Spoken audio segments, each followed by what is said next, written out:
High. তো আপনারা সবাই কেমন আছেন? আমি ভালোও আছি আবার খারাপও আছি। মানে ভালো আছি এটাই কারণ আমি বাড়িতে আছি, কারণ এখন আমি বাড়িতে নেই, বাট যখনকার ভিডিও তখন আমি বাড়িতে ছিলাম।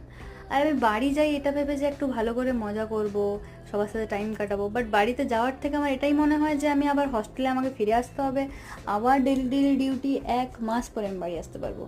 জানি না, এই বাড়ির টান একটা মারাত্মক টান। আর এই দুধ ভাত যেটা খাই আমি, সব আমার খুবই ভালো লাগে, অনেকে নাকি খায় না, তাই আমি এই ভিডিওতে কথাটা বললাম যে কারা কারা খাও না একটু অবশ্যই বলবে, আর কারা খাও আর আমার মতো পছন্দ করো তারাও বলবে। তো ভাত খাওয়ার পরে আমি খেয়ে নিয়েছি আম। আমি আম ঠুসতে খুব ভালোবাসি, কারণ আমার ফলের মধ্যে আমটাই আমার সব থেকে ফেভারিট। তো আম খেয়ে আমরা সবাই মিলে বসে গেছি লুডো খেলতে। কাকু এসছে স্পেশালি আমার সাথে দেখা করার জন্য, বাট কাকু আসবে লুডো খেলা হবে না এটা তো হতেই পারে না। তারপর একটা ভাইয়ের কাছে কুসুম ছিল, আমি সঙ্গে সঙ্গে নিয়ে নিয়েছি। বুনু বললো আমার এই শহরটা খুবই খারাপ, লোকের কাছ থেকে চাওয়া, বাট আই লাভ ইট। ওকে ভাই।